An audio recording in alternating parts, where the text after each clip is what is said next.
abogado ako. Alam ko kung anong illegal at illegal. Alam ko kung anong actionable at hindi actionable. Hindi actionable ang maghabilin ka. Hindi actionable yun. Walang active threat kung hindi ako mamatay. Walang mali doon. Walang illegal doon. Sinabi nila kahapon kung sino bang nandoon sa inyo sa interview press briefing namin.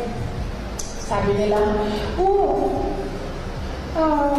pinalaki at pinalakas yung security ng First Family, ng President, dahil may threat.